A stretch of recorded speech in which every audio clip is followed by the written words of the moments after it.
Hey, welcome in. Welcome to the Arrowhead Addict podcast. We are here coming to you live. Let me tell you, the dopamine, it's flowing.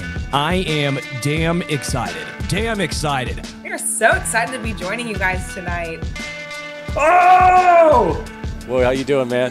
Patrick, good to meet Will you. Sterling. Yeah. Super Bowl champion, two-time Pro Bowler, and Trent Green. Trent Green, how you doing? Hey, what's going on, guys? And he picked it up! He picked it up! He's gonna score!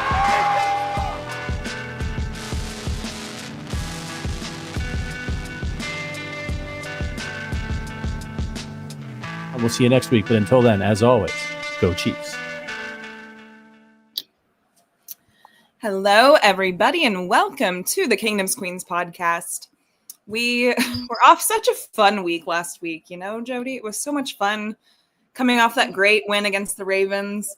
And we're right back to it. Off of a really ridiculously stupid Monday Night Football loss against the Jacksonville Jaguars. And at first we were up 14-0. I thought, you know, and I was a little under the weather this week. And I was like, oh, we're cruising. It's going to be a great stress-free win. No, it was not. Second half just decided to be the most insane half of football I've watched in a long time. So we have a lot to talk about. We're going to kind of skip our usual Around the NFL segment. There's just way too much content to dive into. So let's just get going. I am your host, Lexi. Hey, y'all, what's up? I am Jodi. I genuinely could care less about the rest of the NFL at the current moment. Zero right now. Zero Fs. Zero Fs is what I give right now. I'm like, no, I don't want to talk about the rest of the NFL right now. I think I have enough about the Chiefs to talk about. Enough stress of my own. Part. Literally, Jesus Christ. I'm going to drink some water for a second. Listen, this was just... Yeah, so, well, the Chiefs are... We have a losing record.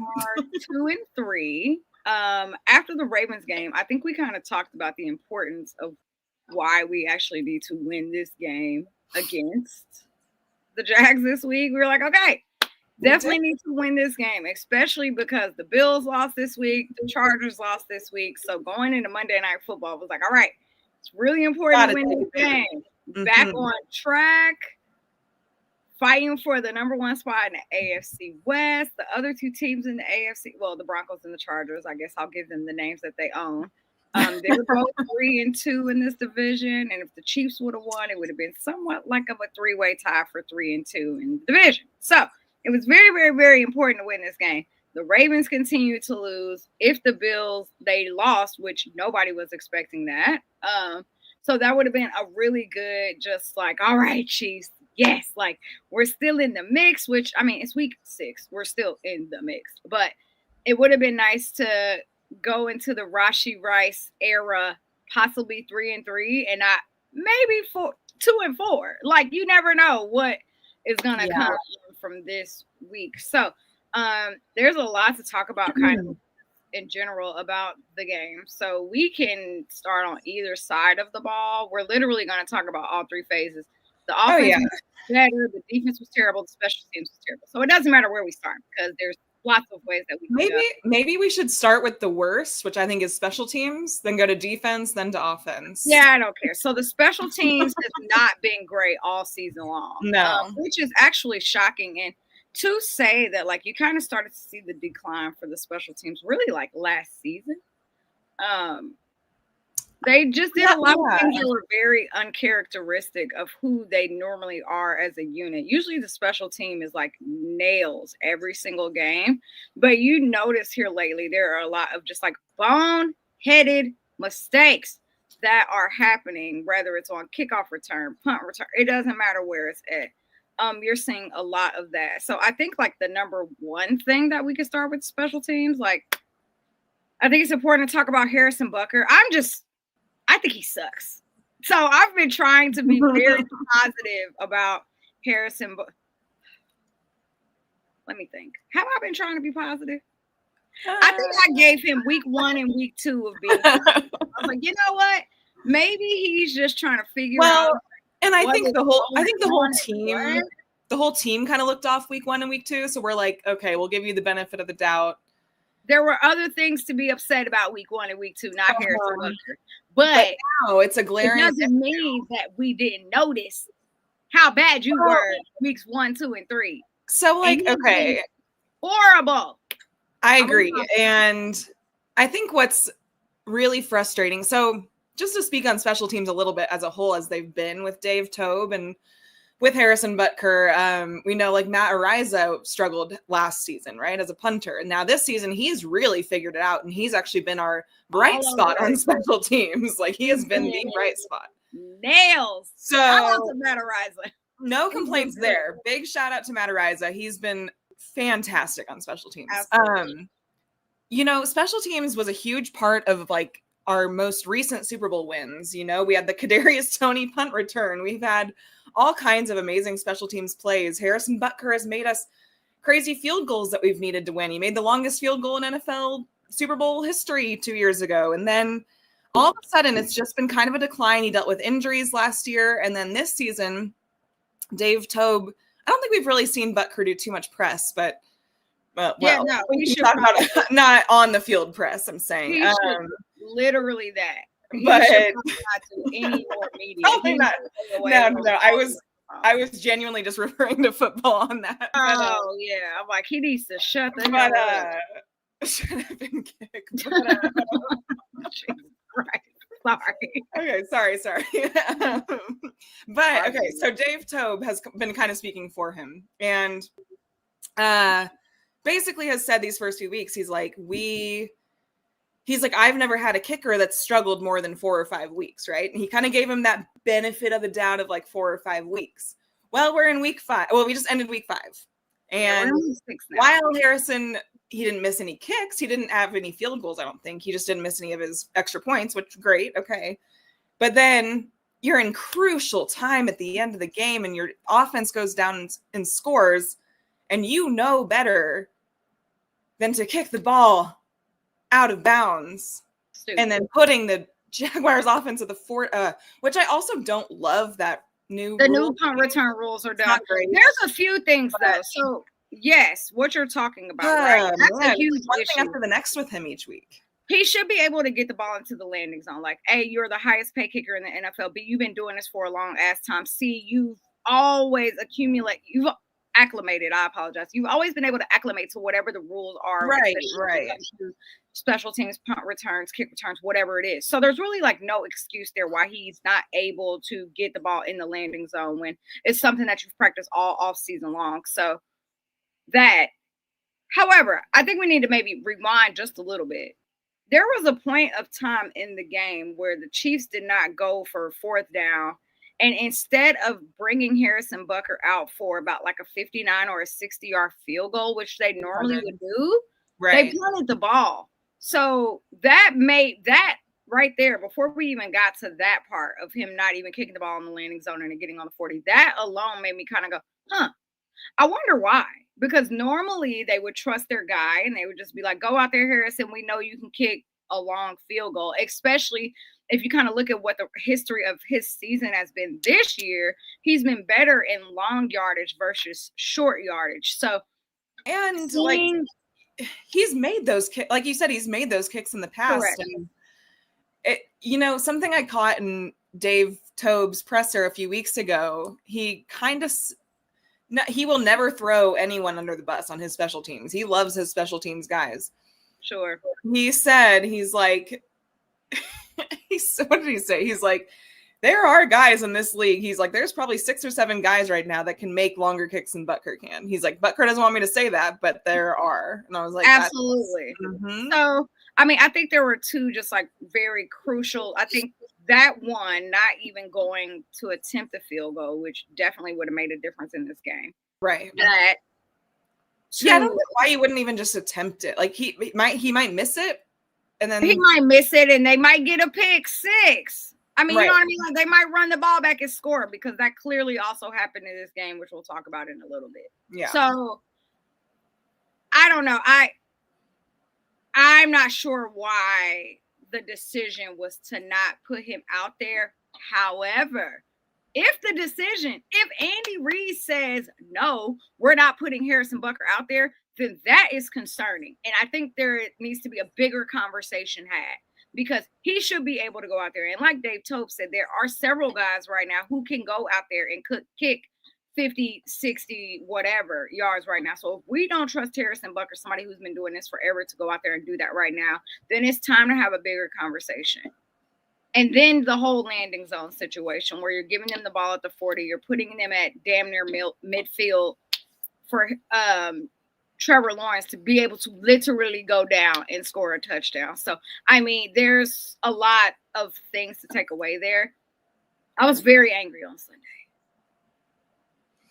It was just like, it was the perfect recipe of everything that could go wrong and everything that couldn't bounce our way did not bounce our way. Like not one thing bounced our way on Monday. And so then, while I was still angry on Tuesday, because this game happened on Monday, not Sunday. Lord, I don't want us to ever have another Monday night game, and we have one. And we have another one in like 2 weeks. I hate it. Like I hate Monday night. I don't hate Monday Night Football. I like Monday Night Football. But I'm not happy about Sunday night this year. I am not happy about Sunday Night Football this Sunday and then Monday Night Football next week. I'm like, okay, the one positive I took away from Monday Night Football is that Tuesday felt like a Monday all day, and I realized it was Tuesday, and I was like, oh. Yeah, the week went by fast because we were living in hell, Lexi. I know. So on Tuesday at sometime, what day of the week is today? Today's Wednesday. So on Tuesday, I was like, you know what? Like, because I thought about this Harrison Butker situation a little bit longer. And normally I don't care enough to talk about Harrison Butker this much. But now we've seen it consistently through 5 weeks that he has hurt the team for 5 weeks. Like, Harrison Butker has been a default to this team for 5 solid weeks. He has not contributed at all in a positive way in 5 weeks. So here's my thing. Is Harrison hurt? And if he is hurt, put his ass on the IR. Let him get healed up.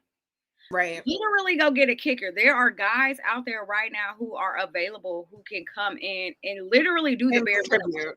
Mm-hmm. He can't even do the bare minimum right now. Harrison Butker goes out for a 40-yard or a 35-yard or a 20-yard field goal. And I'm like, I can't watch because I don't know if he's going to make this. And that is a problem. So I really think that the coaching staff kind of needs to grow some balls and make the decision because the Chiefs are no longer in a position where they can just keep losing games. Like y'all aren't even in the top 7.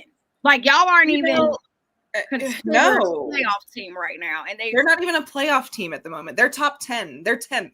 They're or 11. Are they 11? I think they're 10th. So regardless, like, and I know that it's week 5. 6. Right. Week 6. But you're getting in. That's the first third of the season, and you're not. I know there's a lot of football left in this season. However, you don't get to keep accidentally missing games because of boneheaded, self-inflicted, undisciplined mistakes. So I just say if Harrison Butker is hurt, put his ass on the IR. We'll see you in 4 weeks and go get somebody that can be dependable. Maybe it's a mental thing with Harrison too. Maybe he's not hurt and it's literally mental. I think it might be like, and I feel like we've watched, the San Francisco kicker that they let go week 3 or 4 because he was missing a crazy amount of field goals and extra point attempts. And they were so was Atlanta's kicker. Younghoe Koo. And they were like, it's like a mental thing. It's like when you get the yips in golf or whatever. And you just like, and that's what Andy Reid, did you hear Andy Reid say that in his press today? He literally said, he's like, it's when you, so they asked him about Butker Day, and he said, it's like when you get, when you're in golf and you hit few bad shots and then you get it back. And he's like, that's kind of how we feel right now. I'm not concerned about him right now. You should be. And that's a problem, right? Like, so are we just saying that we can talk about coaches at the end of everything? Because I got a lot of things to say about the coaches too, because it's really giving like YOLO. Soft. And it's like, it's soft. It's like not. We don't. And I am not one to like criticize these coaches. And okay, I'm not calling for anyone's job, but like, oh no, that would be ridiculous. That'd be ridiculous. Yeah, but it like something's got to give right now, and it's all over the board. I mean, there's like no discipline, and we saw it. Like I was listening to Good Morning Football this morning, and they were talking about just like how I think Manti Te'o was saying, he's like, I don't want to like panic about the Chiefs. He's like, but I've never seen them lose a game like that where you outgain in yardage, but then you're just so undisciplined that you're getting every penalty under the sun. And it's like, it's a game you absolutely should have won. Like everything on the board says we should have won that game. And for some reason we didn't win. It's really frustrating because I hate when people are like, well, we should be 4-1. Like, I hate that. I know. It's dumb. I absolutely hate that because it's like, well, no, because if we were a good enough team, we would be 4-1 and we're not. And you could say that about any team. Sure, you could be 5-0. I don't want to be those guys this year because listen, last season, Jodi, and we went through this together on a podcast. On our podcast, it's like every team going against us, like, well, Bronco was like, oh, well, we would have beat you if you didn't block the field goal. Oh, we would have beat you if you didn't do this. Oh, we would have beat you if this didn't happen. And it's like, we can't be the what if team. Like, I'm not going to go to that. Yeah. You're a 2-3 team that's not in the playoffs right now. Right. And I think it's time they doesn't matter what if. You got to make changes. You got to. What if don't win football games? Absolutely not. We can end on a positive note. So let's kind of go into the defense now because wait, but I want to talk about Jack Cochran too, because that was unacceptable as well. Why is he still on this football team? He's still here, and he committed to the same penalty twice in a row. Absolutely, and puts you in terrible position. And what's funny is half of the people in Chiefs Kingdom probably have no clue who this man is. Okay, and they're probably like, who is Jack Cochran? He's actually been on this team for a while, guys. He was on the squad. Then he got elevated. He's been here for a minute, right? He's a linebacker, but he usually plays special teams. Correct. If he's not on the practice squad. So the fact that I even remember when we were going through the 53-man roster, I was like, okay, he probably should not make it. And I don't think he did the first week, but they elevated him the second week because of whatever other injuries. So my thing is this. Not only did Jack Cochran make the same mistake twice, he then got angry at the refs. What? Do you not know what you're doing in the moment? Like, do you not have that type of self-awareness of where you're at on the field and how you can't do that? They need to keep these guys in line. Like, it's embarrassing. It's so embarrassing. And on top of that, Brashard Smith had a punt. Was it a punt return or a kick return? One or the other. Correct. And he made it all the way to like the 40 or 30 of the opposite field. And it all came back. And it all came back to like the 10-yard line. I mean, it's unbelievable how bad it just. So special teams, Dave Tobe will have his press conference tomorrow, and I cannot wait to hear the questioning he's going to get. And I hope the media goes in on. I'm sorry, I love Dave Tobe and everything he's done for this team. He's a great guy. He hasn't done anything in the last year. But that's the thing is, it's what have you done for me lately?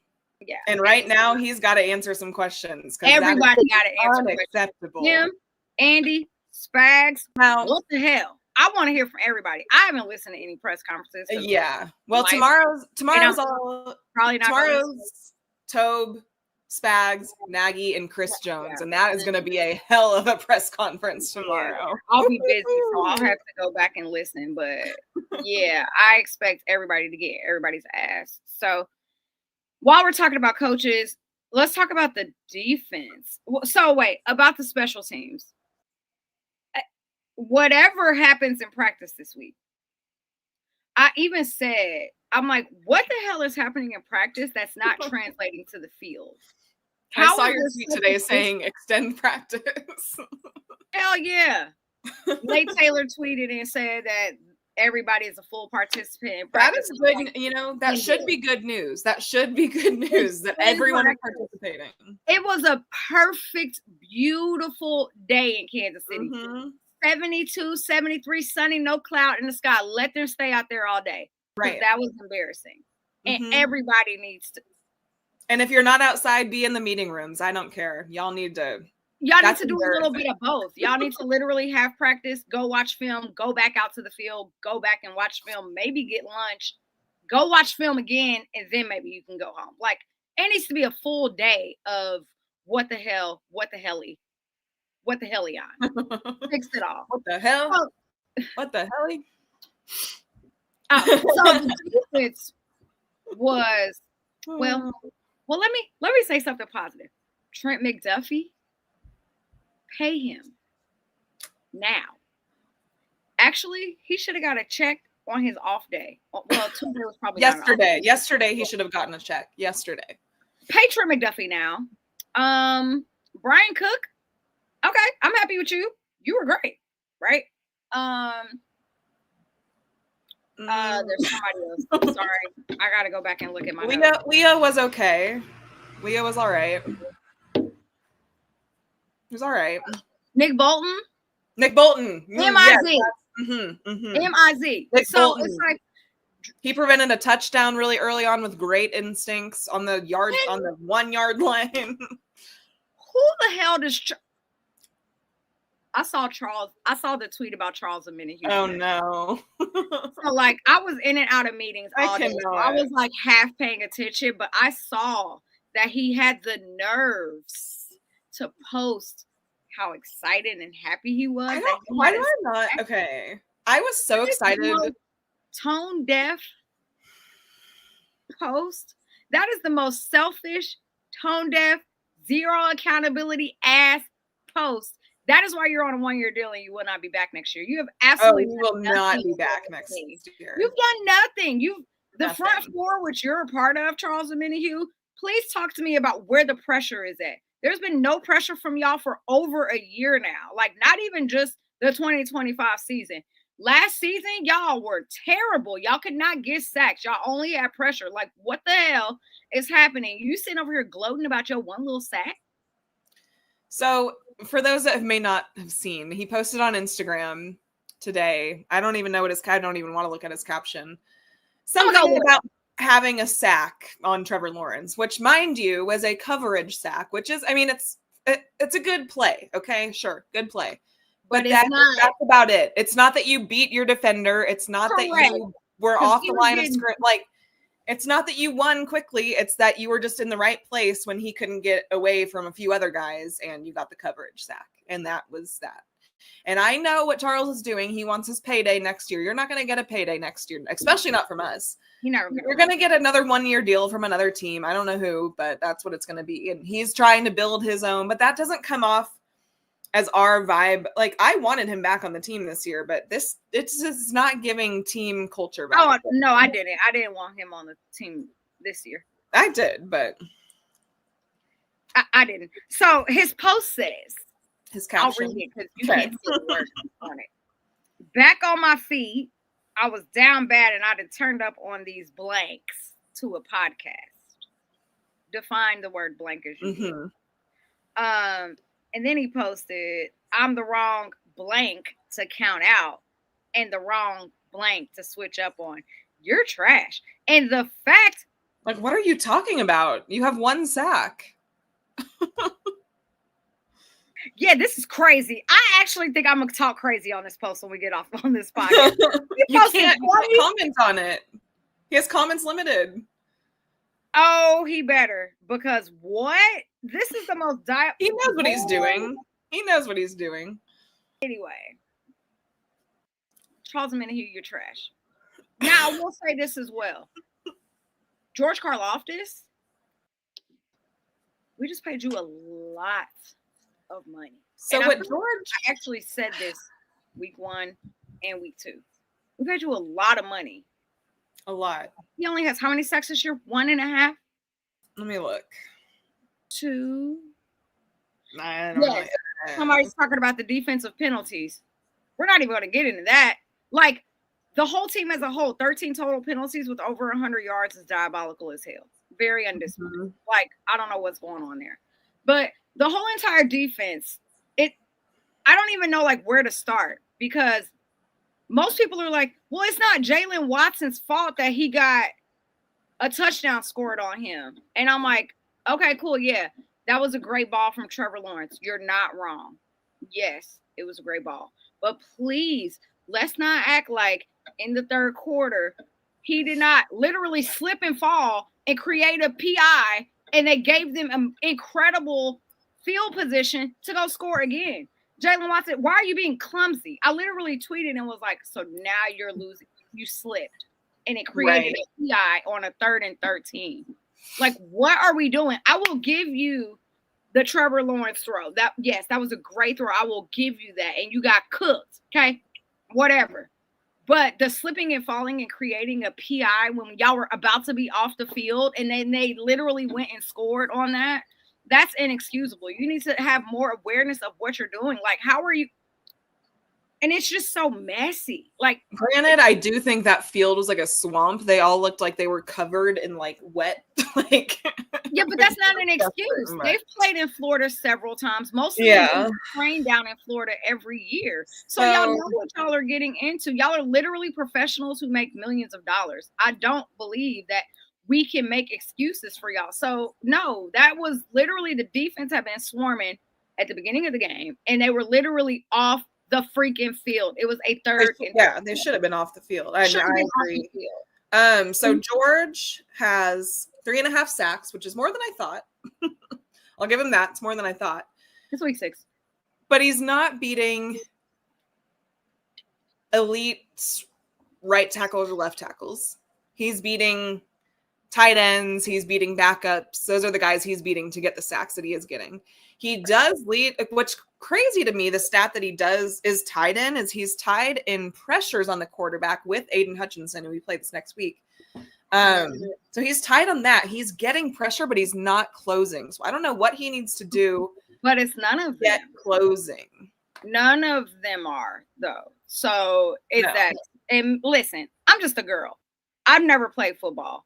But what is that? Is that technique? Is that it's what I'm like? He's working with Tom Bahali all off season, who we love, and I don't get how you're not the person developing more. Is that the person to the left and the right of you? Like, is that Chris Jones? Like, I don't know what that is. Like, Chris Jones is a whole nother conversation in itself. I want to continue to talk about the rest of these people on the defense before we even get into Chris Jones. The line, it's just, and that's what's so frustrating is, and George spoke to it in like his opening day press conference of the season. He's like, I know that we led, we were a great pressure team last season, but we just couldn't close. He's like, that's our big focus this season, is that we can't close. We need to close. And it's the exact same team as last season. They are getting a ton of pressure. They pressured Trevor Lawrence more than any other game he's won this season. Right. But he can be elusive when he wants to be, and they didn't account for that whatsoever. They like completely forgot that Trevor Lawrence can choose to be elusive if he wants. And he ran all over them. He ran all over them. That's a Spags thing. And so I'm saying it's a whole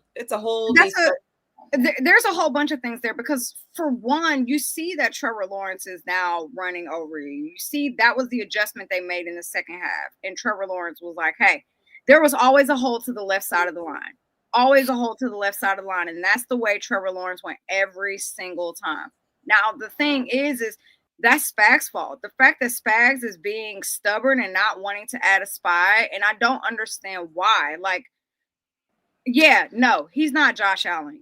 No, he's not Lamar Jackson, but that doesn't mean that you don't respect the run. You see what's happening there. Again, there's multiple times where you guys should have been off the field and we're not because we're being stubborn. Now, maybe it's a matter of, okay, we're adding additional coverage in the secondary because those guys out there need help, because Trent and Brian Cook can't do it all on their own.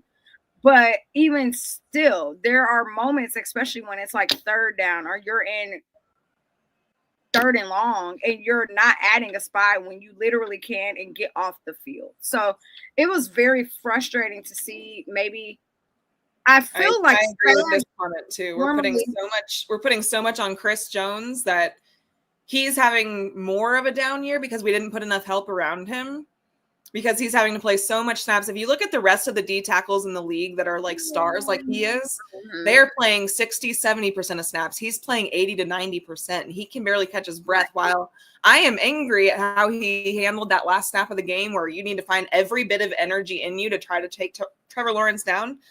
But they also aren't helping him by surrounding him with much. So they got Jerry Tillery, who's been meh. He's been a better rotational piece than some other guys who you could say. I feel like he's been better than. That's bad. Naughty's bad. Naughty. Yeah, that was a terrible trade. We should have kept Pinnell, who spent all camp with us. Should have kept him. Well, I'm gonna say this: they clearly didn't bring Pernell back for a reason, though. So there must have been something there. I think the biggest issue Maybe is so, but Nadi's not been any better. So he hasn't been. But also, y'all had Josh Uche last year and did absolutely nothing with him. So that's and y'all's he's been fault. fantastic this year. And he's been great everywhere else. So like there has been several different pieces. Yeah, and Uche isn't something. He's and right. Like not totally a Spags guy because he doesn't love the speedy edge, that type of thing, whatever. But I feel like we could make that work. Like, right. And you see what you've been doing is clearly not working at this moment. And I will say too, Omar Norman Lott not being active this week, that clearly shows how important he is as a rookie on this team. Him not being on the field was a big difference maker. That's like when Nick Bolton is not on the field. It is a difference maker. You can see the difference in the defense. And I think that, and then Ashton Gelati, we barely saw him. I don't understand what was going on with some of the like play calling, I guess. Ashton, as much as he's been promising, he missed a few tackles too, where he wasn't on plays, and I was watching him, and I'm like, but that was everybody. I think that it was everybody. Everybody. I don't think you can specifically say one person over the other. When it comes to missing tackles or not being where they're supposed to be, that was the whole entire defense looks lackadaisical this week. And I don't understand how they have. I don't understand what changed from last week to this week. Like I don't either. Get what last week you have Lamar Jackson who can run all over you. You have Derrick Henry who can run all over you. You have they were all healthy. They were all healthy. All of these great guys on the offense of the team that you played the week before. And I don't want to hear. So I actually was kind of thinking about this yesterday. If the crowd noise at Arrowhead is what helps the defense be better, then we're in trouble for every because I will say this.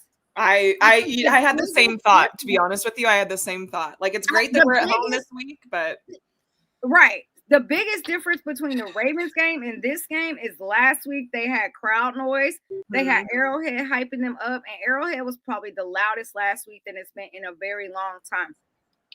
If they can't be able to do that same level of productivity on an away game, then we're in trouble. If y'all can't find your own self-motivation to go out there and to not miss a tackle, to be where you're supposed to be, to get pressure and get a sack.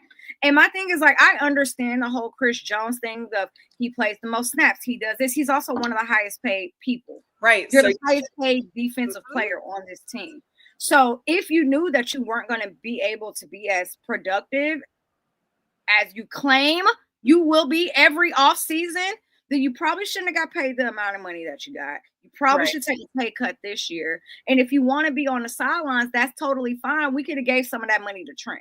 So, like, you don't get to pull the whole I got paid and now I'm tired shit. Like, no, because Myles Garrett's going to get the sack when you need it.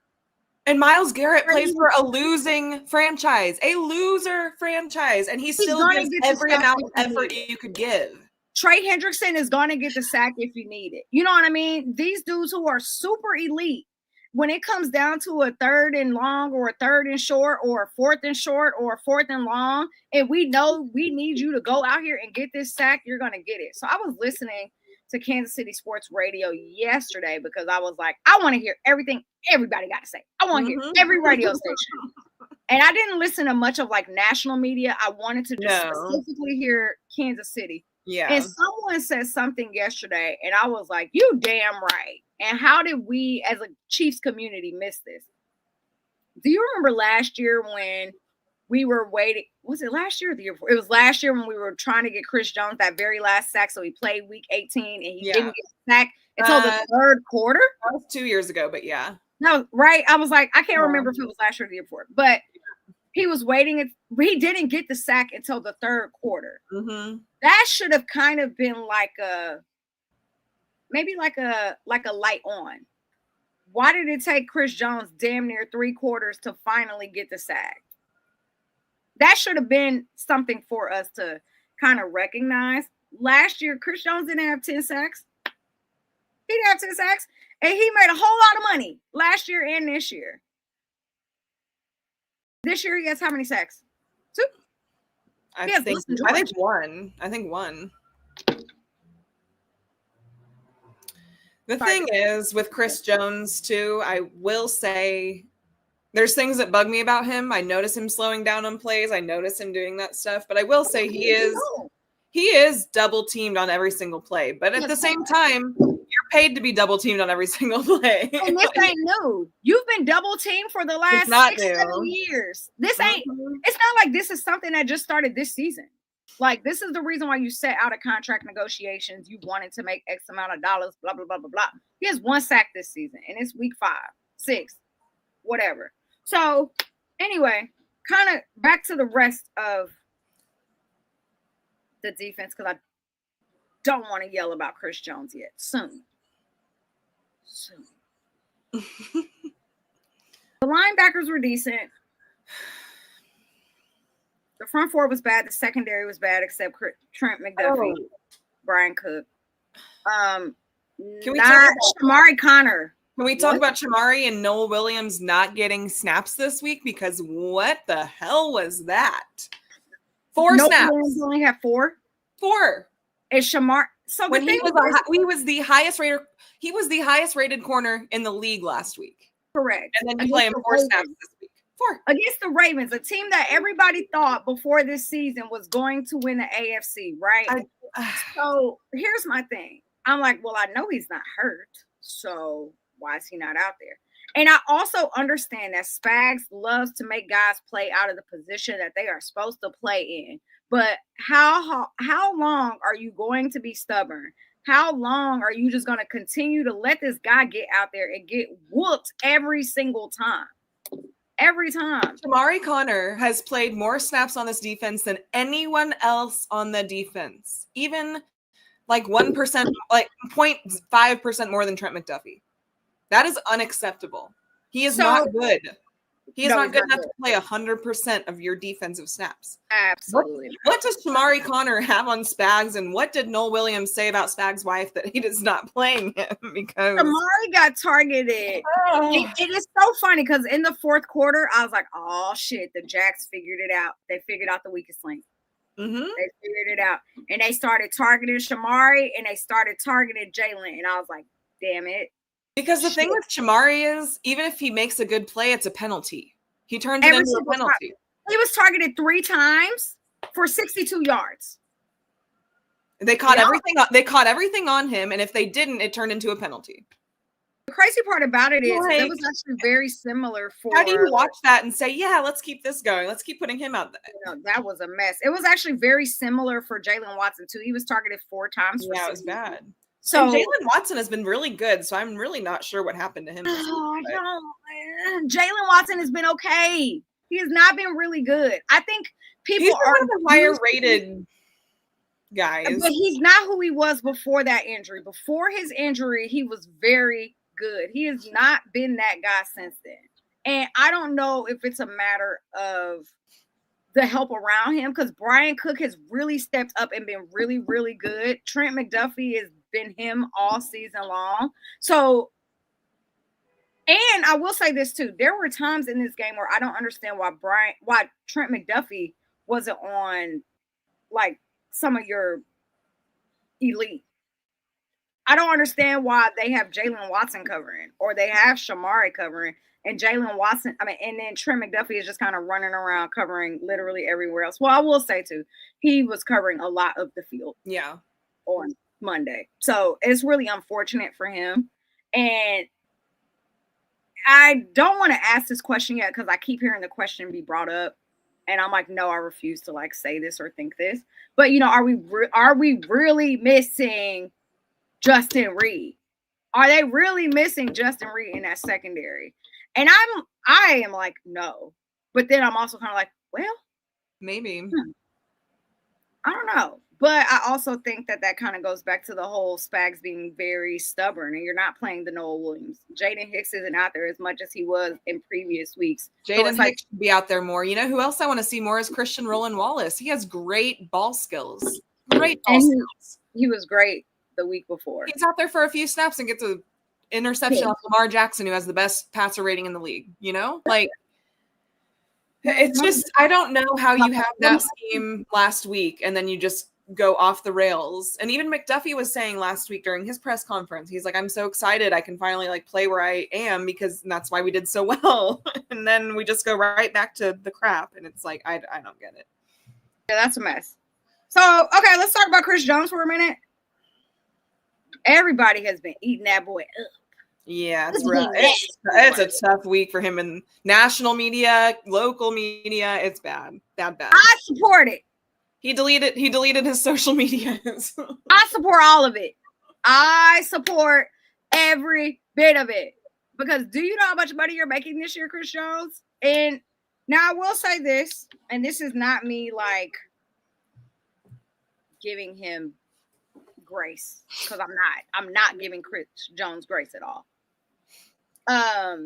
He has to come out right before the third down to get a breather. So in my mind, I'm like, okay, we'll take a timeout. We had timeouts at that moment. If Chris Jones needs a breath to get a stop, it's not going to lead to a touchdown. Should probably give him that. Okay. That goes back to what you said, though. I also don't give a damn. I need you to find all the energy you got for one more drop, one more snap, one more snap. That's it. One more snap. And then guess what? You can go shower. You can go eat. You can go rest the rest of the night. You can sleep on the flight. Mm-hmm.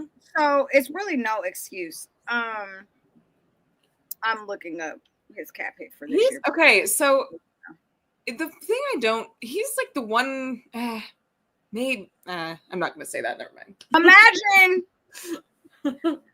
Now I'll say this, okay? I'll say this.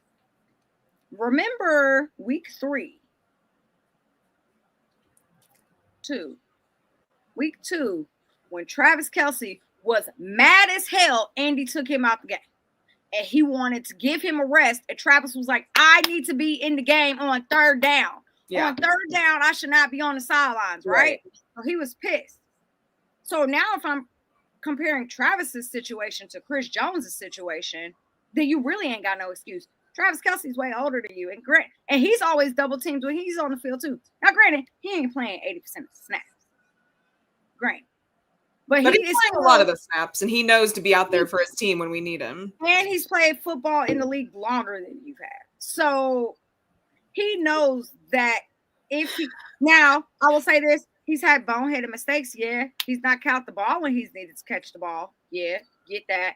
But he ain't never asking to be off the field. He's not ever asking to take a break or be on the sideline. So now if I'm comparing the two veterans who run this team outside of Patrick Mahomes, there's a big difference there. And I know it's hard for me to compare offense to defense and tight end to DC. They play two completely different roles. I fully understand that. But when I think about mentality and championship mentality, Travis is always fighting to be on the field. And Chris Jones, where he wants to be on the field, he also wants to take a break. He will fight to be off the field. We've seen it multiple times. And I will say, this is what I was going to say a little bit ago. Mm-hmm. It's giving... I don't know that it's giving, but he seems to take more breaks than pretty much anyone else on this team. Yeah. Like easily. Yeah. All the time. You're older, but like there's times where I'm like, where the hell is Chris Jones at? Right. I may see like a Drew Tranquil getting a breather once on the sideline, or I may see like a Nick Bolton taking oxygen once on the sideline, but it's never like multiple times where you see Chris on the sideline and it's like, I need a break. Like, what? Chris Jones is getting paid $13.7. He had a $6 million bonus. He did take a restructure for $3.7 million, whatever. That's not a ton. I'm sure they knew that. Yeah. His cap hit this year is $23.6 million. And if the Chiefs decided to cut him, which they will never do that, $71 million cap hit. So Chris Jones, you make a lot of money, and I really need you to find the LeBron program with the taking care of your body in the off season, the continuous workout plans, meal plans, massages. Go train with Bobby Stroop. Literally take care of your body. Take care of your body. I think that's all I got to say. LeBron James has played 20 plus years in the NBA. He's hacked probably one of the most out of anybody. Like, there's no excuse for Chris Jones. So I know people are giving it to him. I am not, and I will not. He makes way too much damn money on this team. Him, Harrison Butker, y'all make too much money. Y'all all make way too much money for us to keep losing by these dumb ass mistakes. So. And you could blame, I mean, there's multiple people we could blame for this loss for sure, but Butker and Chris, two very costly things. So he was really just standing there. Okay. I heard what they thought. I heard what someone said. Oh, did you hear? Okay, tell me what you heard. I heard what someone said who I respect a lot. I'm not going for it, but I heard they said that Trevor Lawrence, when he fell, and then he fell again, and then he got up and he ran in the end zone, maybe he was thinking, oh, maybe he's going to probably try to throw the ball my direction, which is why he kind of like stood there. Nick Bolton said that, right? No, this is the media member. Okay. Nick Bolton said something similar in his press today, so, because he was asked about it. Sounds like they maybe had a powwow about how to go about I think so. Because a media member who is very well known in the Chiefs Kingdom community said this yesterday afternoon. And when I say afternoon, like 2 p.m. So it sounds like maybe there was a conversation had on how we gonna put this little fire out. I think it was a lazy play, and Andy Reid was asked about it today, and he said, which sounded like the most bullshit excuse I could ever hear. He said, Chris told me he thought that Trevor was down, and he didn't see him get back up. What? And Andy actually went in on Chris, and he's like, there's absolutely no excuse for that. You can't actually tell me you think he was down when he's not down and he's still running in. And he's like, there's absolutely no. Like 5 yards. He's like, you literally know to never give up on the play, ever. Like, what do you. So I don't even. So maybe Chris Jones bullshitted Andy Reid and gave him that excuse. And then Andy was like, no. Chris Jones is bullshitter. Y'all know how much he trolls. Oh, yeah. He trolls all the time. So Andy, let me find the quote. Hold on. Because it was. And here's the thing, too. For the rest of the defense, who was literally all right there. Andy said, and I quote, you can't think that the guy's down. You just can't think that. You got to just play the play. He knows that. Yeah. So you can't, like, how the hell do you just think someone's down and then be like, I'm just going to stand here. Oh, shit, there he goes into the end zone. Oh, bummer. At least create at least, like, open hand slap somebody. Like, I don't even care. Like, just jog. Do something. Like, run the other direction. Do literally something. You stood there like you were in the living room next to me watching. Like, anything is better than nothing, okay? You know, I turned my TV on mute in the middle of the third quarter, at the beginning of the third quarter, because I just could not listen to Troy and them. I did by the fourth. Oh my God. I was like, and mute. And then I turned on Mitch Holtis, and it was like a minute and ahead. I was like, shit, okay, turning that off. Like, yeah, that's, I know. You can't listen to him either, because it's not. No, that was really, really bad from Chris Jones. And it felt like you can't do that. You can't do it. It really felt like they were. We were already down, okay? Like, Chiefs fans are already kind of down bad, okay? And then it felt like you literally just, like, kicked us even more. Like, okay, this is really the slap in the face, because what are we doing? And also, I don't know what is going on with guys and just, like, awareness, but, like, he's on the ground. How did nobody touch them? We literally almost had an interception. How did literally nobody get it? And there's three Chiefs players. We were just tripping over each other over and over and over again. Everyone was just tripping over one another. I mean, literally, I think it was... I want to say Drew Tranquil almost got Trevor down before that final touchdown he got. He was like right there, and then George like fell on top of it, and they all. Yeah. It was, but even like I said, even the interception. So like there were multiple times in this game where the game should not have went the way it went. Literally, Trent McDuffie, shout out to him. You know he knows how to play volleyball. Couldn't catch it, tips the ball in the air. And you're telling me between Nick Bolton and Drew Tranquil, none of y'all could catch it? It was. Literally Everything that went wrong went wrong. I'm like, y'all are very unserious. Okay, there's that. You're clearly not receivers. Totally fine. I get it. And then so do some jugs drills. Get on the jugs. I don't care. I don't. All right. I don't even know what else I want to talk about on the defense. I literally have nothing else to say how disappointed I am in the whole entire defense except Trey McDuffie, Colton, Brian Cook. Y'all, we good. The rest of y'all, run some laps. Don't eat for the next 24 hours. Like, I don't even know how to. So the offense was good.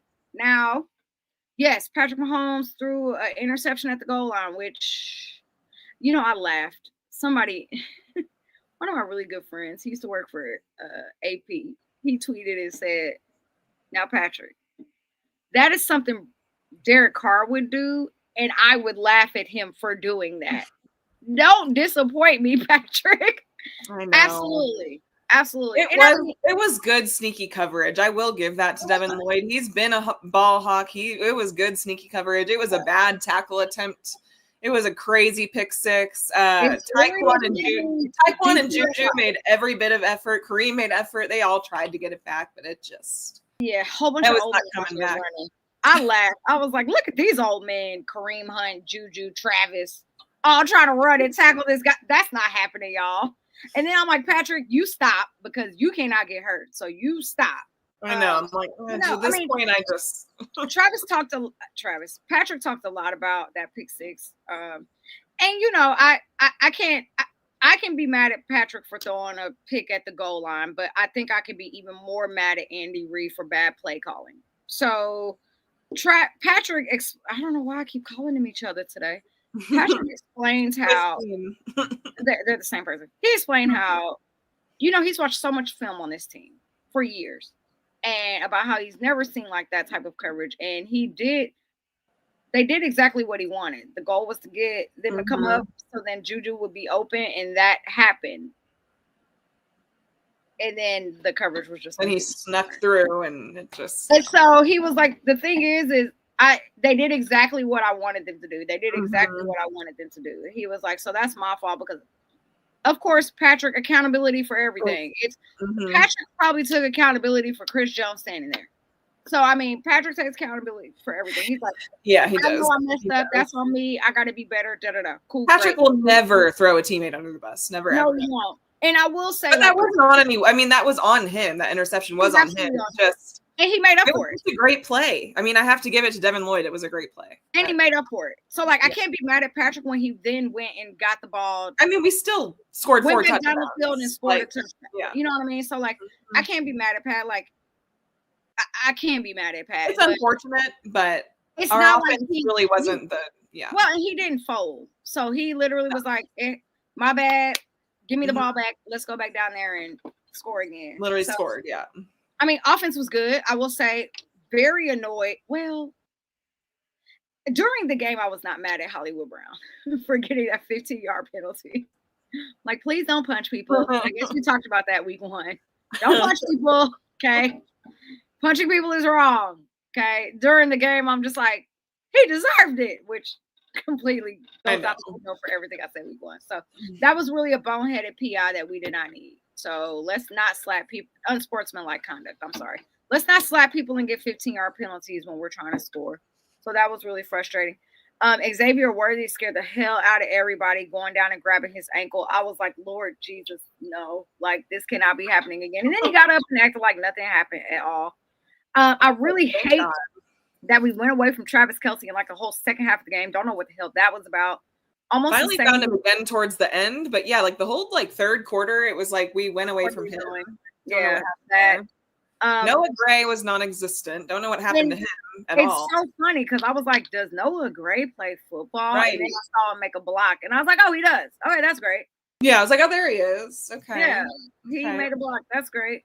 And so I'll say this too: the running backs, I'm torn because they looked so much better this week than they've looked all year long. They did. They looked great. They're still not getting. They were breaking tackles. They were very active. They were getting first down. Can we have like a break for like a 30-yard run out of the end zone, out of their own end zone? There was a point in time where Isaiah Pacheco was literally averaging like 5 yards. Oh my God. He was a psychopath. Did you see him? I was cracking up. Yes, and I love it. Tasmanian Devil has been his name. That's the one I miss. Yeah.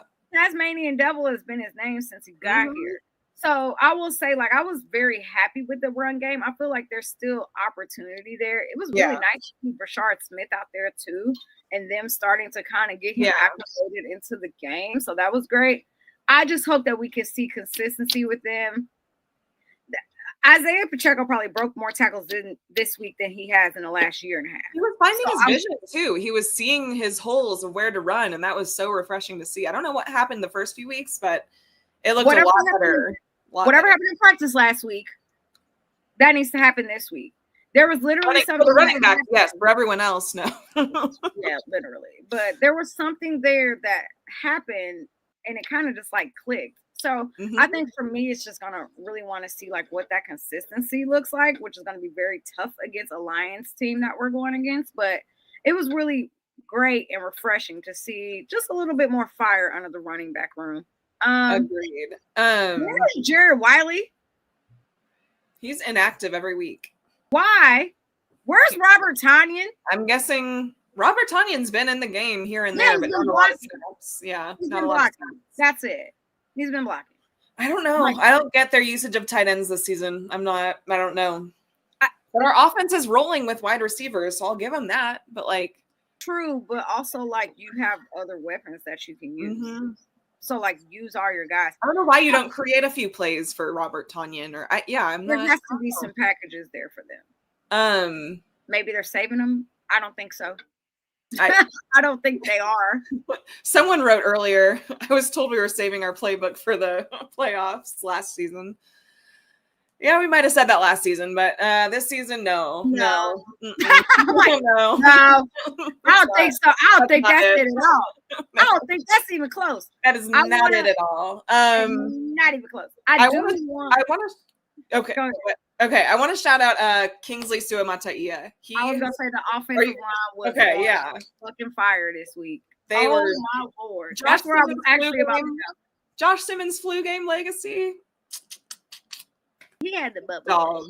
Dog. Because I had the flu and I could not have played a soccer game outside here. Like I could not.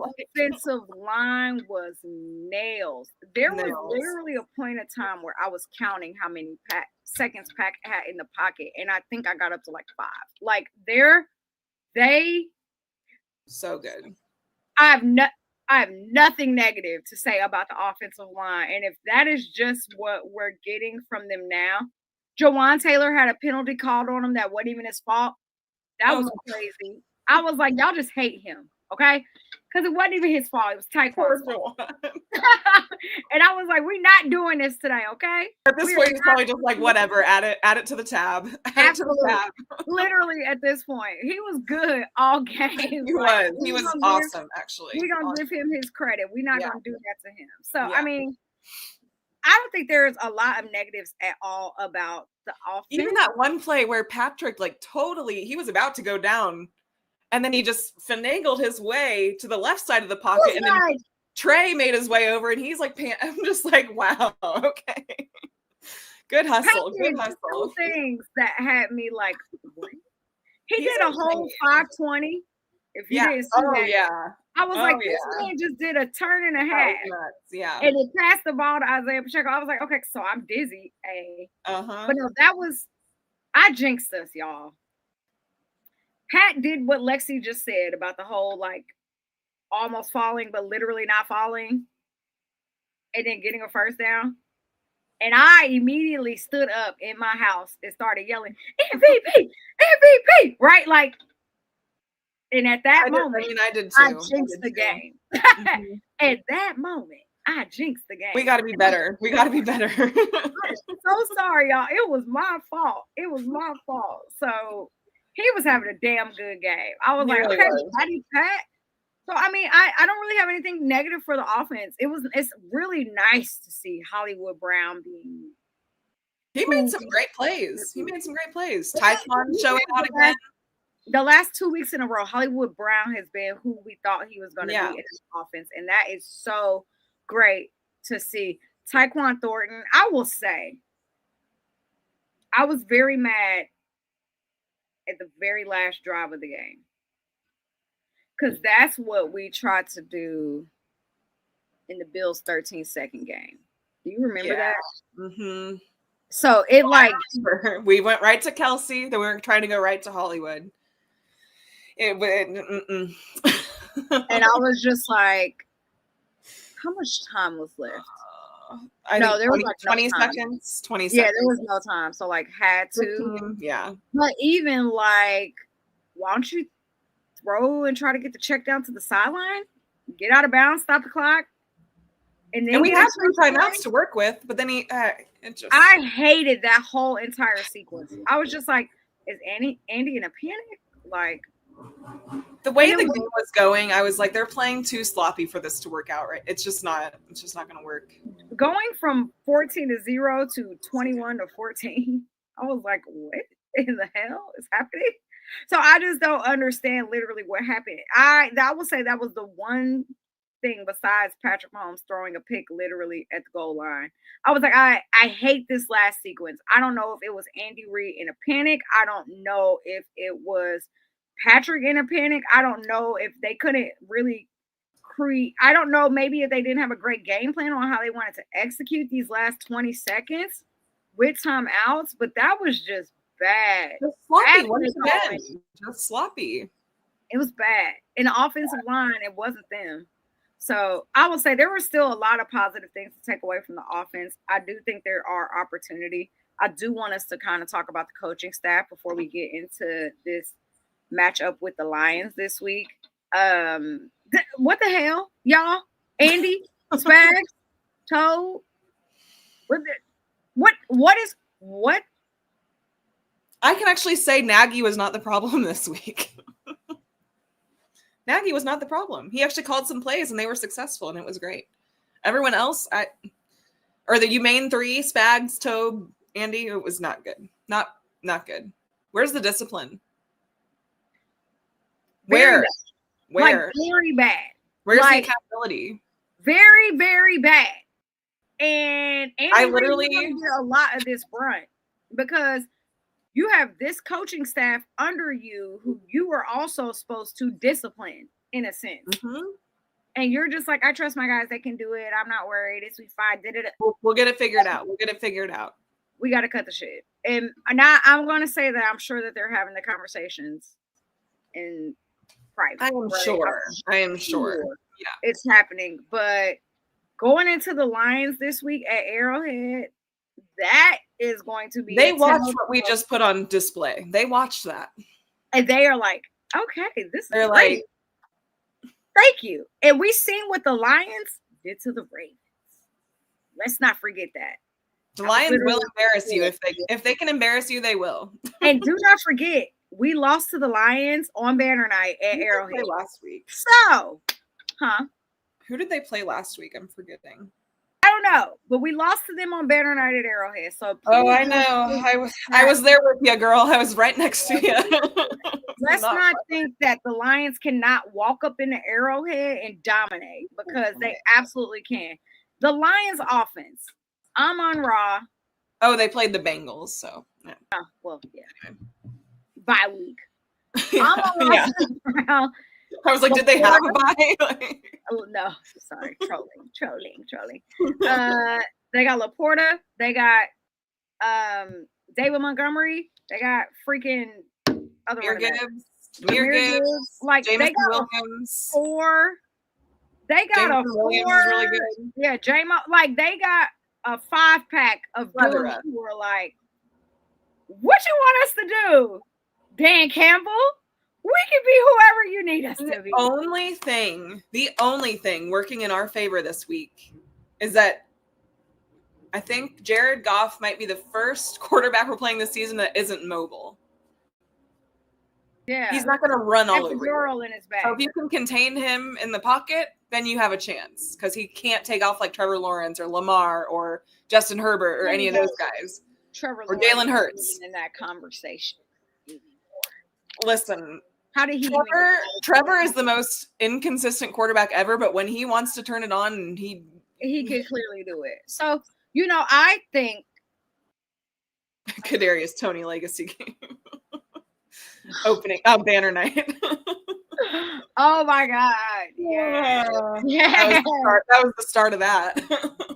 So, and I actually haven't even looked at like their injury report. I saw y'all talking about it earlier. So the Lions are decimated right now.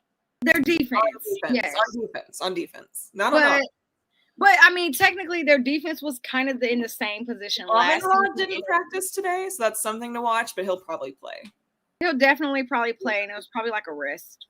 It was his wrist. It was his wrist, and it was his wrist. I said wrist. Like it was. I thought you said wrist. I was like, yeah, it was his wrist. Oh no, wrist. I meant wrist, like a breather. Like Chris Jones. Like Chris Jones. Yeah, Chris Jones in the fourth quarter. So I will say, yes, the Lions defense, they're definitely a little beat up. They definitely are missing some pieces, but we also seen what the Lions defense did last season with a lot of guys out of there. Now, Aiden Hutchinson is there, who is, oh my God, he's so damn good. So good. So this is going to put, we've faced a lot of good D-lines, so I can't even say that, but I'm not worried about the Chiefs. Josh Simmons once again is going to be put to the test every week, baby. But he's acclimated. Did you know he's top 5 right now? Did you know he's top 5? He's top 5 right now. Josh Simmons. I believe it. Top 5 left dog. He's been going crazy. Okay. Mm-hmm. Now I will say, so humble. We don't hear a word. Like I don't even. With his cute little hair. I know. He's so sweet, but till he's not. Yeah, until he's not. So on the football field. I'm definitely not worried at all about the offense this week. I'm absolutely worried about the defense. I'm absolutely worried. So we should put up points this week for sure against their secondary, especially is decimated. Their D-line dealing with a few things. So yes, we should put up points. I don't know what our run game is going to look like this week. I do think our run game might not be as strong as it was this past week because I don't know what our run game is. The Jags defense had been so good against the run that I didn't think we were going to see much from it this past Monday. So maybe we'll be surprised because the Lions are decent against the run, right? Like kind of like the Jags were. So maybe they'll surprise us. Maybe because they're kind of finding. I think Pacheco. I keep talking about all their press conferences. Pacheco said today in he's like, we're finally finding that, he's like, kind of took the line and us a few weeks to kind of get on the same page. We have a new left tackle and left guard. He's like, we've kind of found that balance now and found that chemistry. And so maybe it'll surprise us. I hope so. I'm hoping. I'm actually really excited to see the offense against the Lions. Very. I'm not worried about it's going to be a shootout. I think there's going to be a lot of really good matchups there. I think the offensive line is going to be good. I think Hollywood and Xavier are going to be great still. I think we will be able to attack the deep ball still, especially with their secondary. Like, I feel really positive about the offensive line. For me, I think it's more so just like, Patrick, just play your game. Like, don't overthink. Don't stay calm. Don't get excited. It's okay to take a check down. It is okay to take a check down. You don't have to always look for the deep ball. And Pat is happy now that we have the deep ball. So he was trigger happy at this point. So, but I think he wants to keep showing it because it makes them have to play deep as well. So he's going to keep doing it because, which is totally fine. But I think it is okay to have a fair balance in your game too. And that is going to be Andy Reid. So that needs to be Andy Reid because if it was up to Pat, he's going to go out there every single time and throw the ball down the field every single time. So Andy Reid's going to need to be able to like kind of know how to like control that, and that's maybe where Matt Nagy needs to come in and be like, y'all, no, this won't work this time. This will work. So I don't know why I feel like Tyquan's going to have a great game. I don't know why. I'm just feeling it. I'm feeling it. I hope he has a great game every game. I'm like, me too. And they may ball out with him this game, because Rashi is back next week, and he might not get nearly as much burn. But that's what I'm thinking. He's gonna want to go off this game. Or hey, do you use Tyquan as a trade piece at the deadline? I think here's a hot take. I have a hot take. I think if you have a trade piece at the deadline, I think it could be a Hollywood. Because of the contract, and I think Tyquan's way cheaper, and I think you could extend Tyquan for a lot. Well, yeah, because you could give Tyquan a Hollywood contract. Maybe my hot take of I think you could give Tyquan a Hollywood contract, but I don't think Hollywood has done. However, I'm also really greedy, and I like my weapons, and if one goes down, I like to have the options. So yeah. Best of luck. Yeah, I don't know. But that's besides the point. Yeah. You got a loaded tight end room that could go crazy, and they're just choosing not to use them yet. So, maybe they'll use them around week 10, 11, 12. Maybe they're saving. Yeah, I don't know. The defense. Oh, wait. Yeah, that's actually, I was going to ask you. So we said this earlier. Everyone has been full practice, which means Christian Fulton is also full practice. Correct. Do you think he makes an impact this week on defense in the secondary? No, absolutely not. I don't. No, I don't think he does. Do I think he maybe gets a snap or two? Sure. Do I think they'll activate him and it's just going to be like a break in case of emergency and they put him out there? Maybe, but I still can't get past how gassed he looked in training camp. So, oh yeah, no, thank you. I would hate to see Amon-Ra St. Brown target your ass. Cut it out. Maybe against the Raiders. Not this week. Maybe next week. So the defense. I don't have high hopes for. Well, that's not nice to say. That's not nice. The defense will be good this week because there'll be an Arrowhead and the crowd will support them. I'm just gonna say it. Y'all need to be loud as loud can be. Because you know what? It made a difference versus the Ravens. It really did. We have been a bad team in prime time. So here's another prime time game. Yeah. We've not been a good team in prime time with everybody watching. So Sunday Night Football at Arrowhead, I am terrified about. Actually, I'm not excited. I've not given up on the defense, but I don't have any faith in the front four. They have not shown me anything in weeks. On weeks. So I don't think it's just going to magically change overnight this week. Fair. I think Nick Bolton will be great. I think Drew Tranquil might be okay. I think the linebackers should be fine. I think they should continue. I trust the linebacker. They should continue to ramp up Leo Chenal. I want to see more Leo all the time. Secondary should be cool. The linebackers I'm the least worried about. Then goes the secondary, then goes the D-line. Yeah. For me, I'm like linebackers, cool. Safeties, cool. The secondary and the front four is where it's depends if Tamari's playing safety or not. And Spags ain't changing that up. You know what I mean? So, and I guess there's a few questions there. Najee Johnson is healthy. Are we going to elevate him? That would be nice. Maybe elevate him and bring him back into the game. Because they're also not – Joshua Williams is strictly getting special team snaps. He's not playing the defense at all. And on special teams, he's getting penalties. So, Jalen Watson, you just might get cooked this week against Amon-Ra. Laporta. No, we gotta have Trent McDuffie. We know what gotta be, but we know what tight ends do to this team. That started last year. That hasn't changed. It hasn't been terrible this year. It hasn't been terrible. It's week 5. Yeah. That's what I'm saying. I mean, it hasn't been as bad, but we haven't played a lot of elite tight end. Well, Mark Andrews was really good at the beginning. Look at Leo Chenal. He made a play on Mark Andrews, got interception. He did, but before he made a play on him, he was pretty good. He was pretty good. So it's he was, but there's some hope there. There's some hope. It's looking up. Maybe. I'm just trying to be positive here. Okay. I'm glad you're the positive one out of the two of us. I'm terrified about this game. I am too. Yeah. The thing is we need to win it, and it's going to be really hard. But there's a very high possibility we go 2-4, and then the Chiefs have to go on a winning streak. And the thing is it doesn't get in. I mean, you have the Raiders, sure, but they play us tough. Correct. Then you have the Commanders, they're a great team. Then you have the Bills, and then you have a bye week. What if you go into the bye week 4-5? That would you can't do that. You can't do that. Well, I asked this question, remember? I asked this question week 2. I said, what if we go into the bye week with 5 losses? Can this team still go to the playoffs? And I do think that they can. I'd like to say they can, because the schedule is a lot more fair after the bye week. After the bye week. They literally it's going to be brutal. Win every game. Yeah. You have to win out. And I'm sorry, the Colts are balling right now. They're not sure if you've seen the Indianapolis Colts, which is crazy. Leading the AFC right now, which what?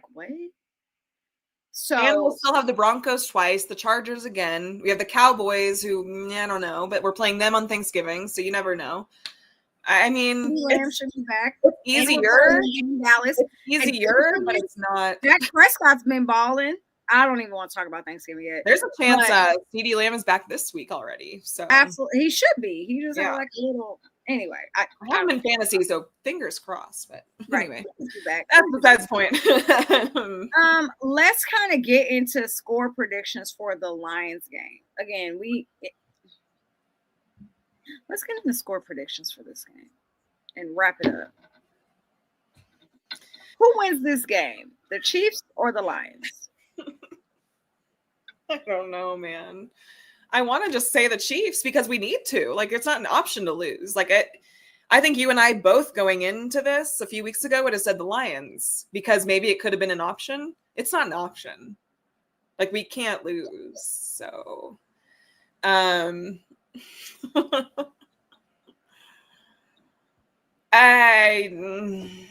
do think it'll be a close game. I do think that whether we lose or win, I think it's going to be really close. Can we pull it out at the end? Can we make enough defensive stops? We should not have Howard. We should not have. And you know what's funny? We had no business losing that game. We said last week, whoever has the most turnovers loses this game. And guess what? We had less turnovers and lost. We had more yards. We had 150 more yards and lost. Absolutely. So that we won time of possession. It doesn't. Okay. One thing I want to say because it's our podcast and I can say what I want. Sometimes I don't like to say it on Twitter because I'll get reamed for it by all the trolls, but I'm going to say it on here because I can. Say whatever the hell you want. I'm sorry, but the calls were bullshit. I'm not not saying we didn't earn those calls, but the fact that the Jaguars got called for nothing was bullshit. There was a point in time where the Chiefs had 7 penalties and the Jags had 2. And 2 of those were false. Delay of games by Trevor. Correct. So that's not even a real penalty. Right. The only 2 things they were called on was an offensive lineman maybe in the wrong spot. And then there were so many DPIs that were missed. One really dumb other thing. I was like, we're just not going to call any of these PIs. Okay. Nothing. Did you? Say what you want about our D line. They're struggling anyway, but they were held a ton by their always. Chris Jones is always held by their O-line. Chris Jones is always. I think Charles was finally called once because the dude pushed him to the freaking ground. And, that's what they called. The one. And their special team. I'm you're telling me you're going to call every single thing on our special teams, and you're not going to show me one replay. They didn't. First of all, there was a point in time where I was anything their special teams is doing. There was a point in time where I was like, "There's a flag. Where's the flag? Where's the flag?" It became so egregious. I was laughing. I was like, "Oh, another flag. Oh, another flag. Oh, another flag." It wasn't even in the field of play, where the flag was. So I'm like, where is? And they wouldn't show the replay. They would go to commercial. They would be every single time, and I laughed because I was like, "Y'all never do that. Y'all never do that." Well, okay. So I got you. I'm just gonna say that was weird, and I know as Chiefs fans we don't have room to talk. Whatever you want to say, I get it. It was weird when you knew there was an issue when literally media members, not Chiefs, national, were like, "Well, you can't say the Chiefs lost this game because the refs were helping." And then did you still see the comments of people saying their 2 touchdowns were handed to them by the refs? I'm like, y'all want us to score 0. Y'all want us to score -20 every week, and then you'll be happy. Yeah, people are dumb. Otherwise, they're just going to call for rigged no matter what we do. So it's ridiculous. I saw someone say, that's what Chiefs fans get after talking about Lamar Jackson last week. And I'm like, wait, okay, sure. Whatever, cope. And now what people say, cope. Cope. So, yeah. Anyway, that's my thoughts on that. Score prediction. Let's have some fun. It doesn't matter what I say because they're going to do whatever they want. So right. Let's go 30s. Let's go 38-35 Chiefs. Yeah, I have the Chiefs losing this week to the Lions. I know you do. I'm gonna be the one that takes us to win, but because we have to. But maybe I should take us to lose. Maybe then we'll win. Yeah, I don't think we win this 38-35 Lions. Yeah, I don't think we win this game at all. And I don't think it's going to be the offense. I think it's going to be the defense.